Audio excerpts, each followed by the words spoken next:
സ്വാഗതം പേജ് 10 സ്റ്റോറീസിലേക്ക്. ഇറാന്റെ സമുദ്ര അതിർത്തി കടക്കാൻ ശ്രമിച്ച് അമേരിക്കൻ യുദ്ധക്കപ്പലിന്റെ പ്രകോപനം. ഹെലികോപ്റ്റർ ഉപയോഗിച്ച് അമേരിക്കൻ കപ്പലിനെ ഇറാൻ തുരത്തി ഓടിച്ചു. അതിന്റെ ദൃശ്യങ്ങളാണ് നിങ്ങളിപ്പോൾ കാണുന്നത്.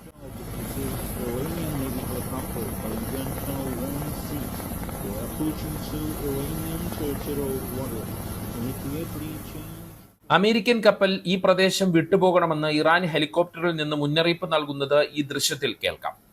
ഹോർമൂസ് കടലിടുക്കിന് അടുത്ത് ഗൾഫ് ഓഫ് ഒമാൻ സമുദ്ര മേഖലയിലാണ് സംഭവം. കപ്പലിൽ നിന്ന് ഭീഷണി സ്വരത്തിലുള്ള ചില മുന്നറിയിപ്പുകളും വന്നു.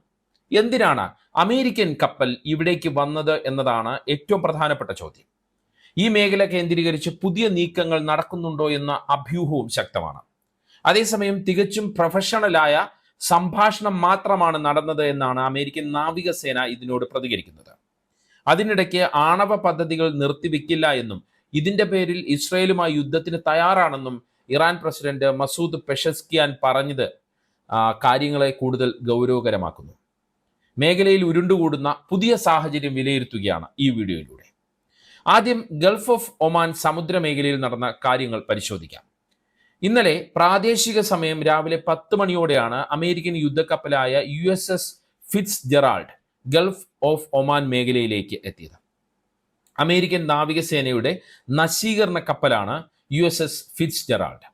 ഇതോടെ ഇറാൻ സൈന്യം അവിടേക്ക് ഹെലികോപ്റ്ററിനെ അയച്ചു. SH-3 സീ കിങ് എന്ന ഹെലികോപ്റ്ററാണ് ഈ ദൗത്യത്തിനായി പോയത്. കപ്പലിന് തൊട്ടുമുകളിലായി പറന്ന ഹെലികോപ്റ്റർ സമുദ്രാതിർത്തി മറികടക്കരുത് എന്ന് മുന്നറിയിപ്പ് നൽകി. ആവർത്തിച്ചു മുന്നറിയിപ്പ് നൽകിയതോടെ അമേരിക്കൻ കപ്പലിൽ നിന്ന് ഭീഷണി സന്ദേശം എത്തിയെന്ന് ഇറാൻ സ്റ്റേറ്റ് TV റിപ്പോർട്ട് ചെയ്യുന്നു. യാത്ര തടസ്സപ്പെടുത്തിയാൽ ഹെലികോപ്റ്ററിനെ വെടിവെച്ചിടുമെന്നും ഇറാൻ വിമാനങ്ങളെ ലക്ഷ്യമിടുമെന്നും കപ്പലിൽ നിന്ന് ഭീഷണി സ്വരത്തിലുള്ള മുന്നറിയിപ്പ് വന്നു എന്നാണ് സ്റ്റേറ്റ് TV പറയുന്നത്. എന്നാൽ ഇറാന്റെ സംയോജിത വ്യോമ പ്രതിരോധ സംവിധാനത്തിന്റെ സംരക്ഷണയിലാണ് ഹെലികോപ്റ്റർ എന്ന് ഹെലികോപ്റ്ററിൽ നിന്ന് മറുപടി നൽകി. ഇറാന്റെ സംയോജിത വ്യോമ പ്രതിരോധ സംവിധാനം, അത് അറിയേണ്ടതുണ്ട്. ഇന്റഗ്രേറ്റഡ് എയർ ഡിഫൻസ് സിസ്റ്റം എന്നാണ് ഇതിനെ അറിയപ്പെടുന്നത്. വ്യോമ സമുദ്ര അതിർത്തികളെ വിദേശ ഭീഷണികളിൽ നിന്ന് സംരക്ഷിക്കാൻ രൂപകൽപ്പന ചെയ്തിട്ടുള്ളതാണ് ഇത്. റഷ്യയുടെ സഹായത്തോടെയുള്ള ശക്തമായ പ്രതിരോധ സംവിധാനമാണ് ഇറാൻ ഇങ്ങനെ സജ്ജമാക്കിയിരിക്കുന്നത്.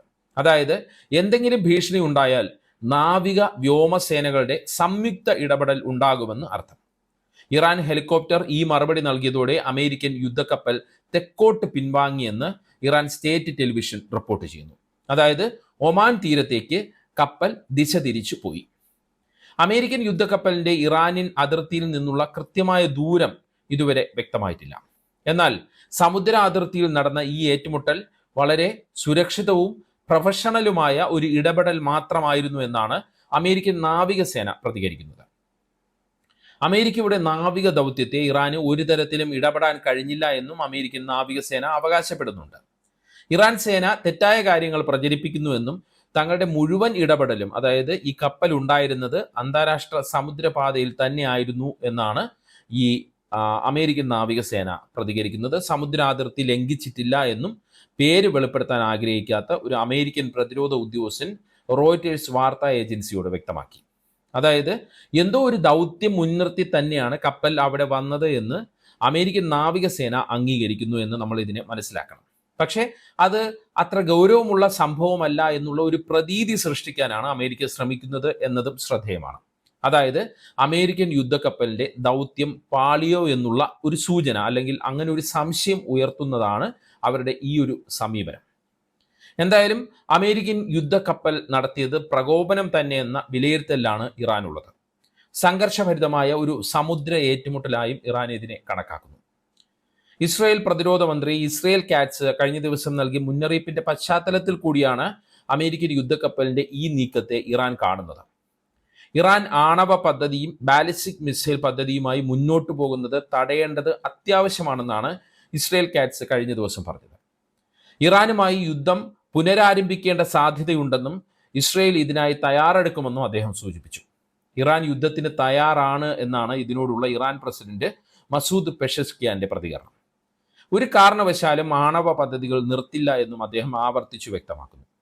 വെടിനിർത്തൽ കരാറിനെ കുറിച്ച് തനിക്ക് അത്ര ശുഭാപ്തി വിശ്വാസമില്ല എന്നും അദ്ദേഹം കൂട്ടിച്ചേർക്കുന്നു. തങ്ങളുടെ ആണവശേഷി അന്താരാഷ്ട്ര നിയമങ്ങളുടെ ചട്ടക്കൂടിൽ തന്നെ ആയിരിക്കുമെന്നും പെസഷ്കിയാൻ വ്യക്തമാക്കുന്നു. ഇറാന് ആണവായുധം ഉണ്ടാകരുത് എന്ന് ട്രംപ് പറയുന്നു.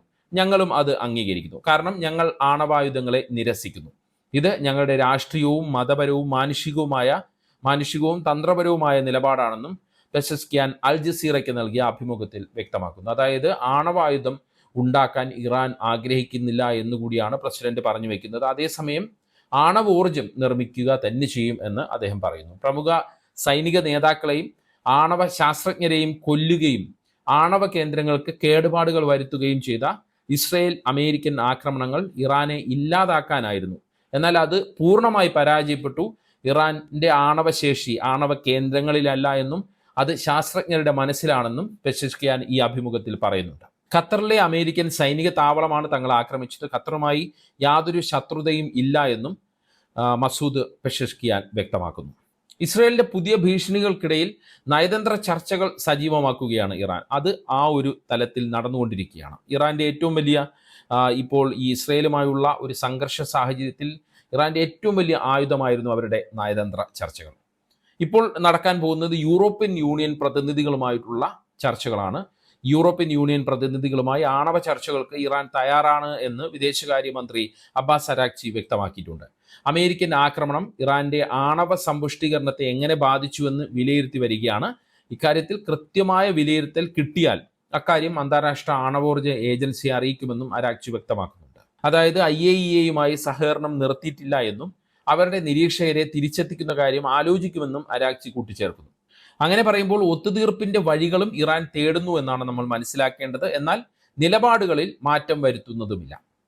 യുറേനിയം സമ്പുഷ്ടീകരണ പരിപാടികൾ സമാധാനപരമായ ആവശ്യങ്ങൾക്ക് മാത്രമാണെന്ന് ഉറപ്പിച്ച് ഉപരോധങ്ങൾ നീക്കുന്നതിൽ ഒത്തുതീർപ്പ് കണ്ടെത്താനാണ് ഇറാൻ ശ്രമിക്കുന്നത് എന്ന് വ്യക്തം. യൂറോപ്യൻ യൂണിയൻ രാജ്യങ്ങളായ ഫ്രാൻസ്, ജർമ്മനി, UK എന്നിവരുമായി തുർക്കിയിൽ വെച്ച് അടുത്ത് തന്നെ ചർച്ച നടത്താനാണ് ഇറാൻ ഒരുങ്ങുന്നത്. എന്തായാലും യുദ്ധക്കപ്പലിന്റെ വരവും കാറ്റ്സിന്റെ പ്രസ്താവനയും അടക്കമുള്ള പുതിയ സാഹചര്യങ്ങളെ വളരെ സൂക്ഷ്മമായി തന്നെയാണ് ഇറാൻ നോക്കിക്കാണുന്നത്.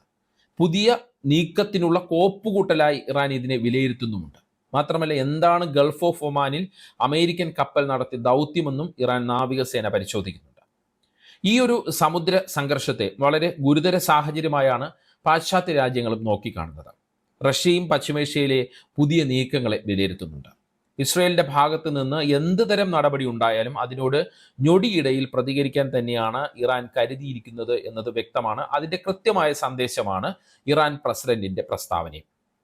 അതിനിടയിലും നയതന്ത്ര നീക്കത്തിലൂടെ കൂടുതൽ പിന്തുണ ഉറപ്പാക്കാനുള്ള നീക്കങ്ങളും ഇറാൻ നടത്തുന്നു എന്നത് അവരുടെ തന്ത്രപരമായ നിലപാടാണ്. തങ്ങളുടെ നിലപാടിൽ ഊന്നി പിന്തുണ ഉറപ്പാക്കാനുള്ള നീക്കമാണ് ഇറാൻ നടത്തുന്നത്. ബ്രിക്സ് ഉച്ചകോടിയിൽ നിന്ന് കിട്ടിയ പിന്തുണ അതിന് ഇറാനെ വലിയ രീതിയിൽ സഹായിക്കുന്നുമുണ്ട്. ഈ വീഡിയോയെക്കുറിച്ചുള്ള നിങ്ങളുടെ അഭിപ്രായങ്ങൾ കമൻറ്റ് ചെയ്യുക. വീഡിയോ അപ്ഡേറ്റിനായി കമൻറ്റ് ബോക്സിലുള്ള വാട്സപ്പ് ലിങ്കുകൾ ഉപയോഗപ്പെടുത്തുക. നന്ദി, നമസ്കാരം.